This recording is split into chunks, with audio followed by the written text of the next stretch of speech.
Hi guys, welcome back to our channel Financeable. Today in this video I'm going to show you how to buy and sell in MetaTrader 5. To do so, follow some simple steps with me.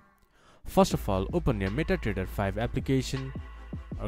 Then this type of interface will appear in your screen once you have logged into your account. Then from the Tools section you can see New Order. Click on it.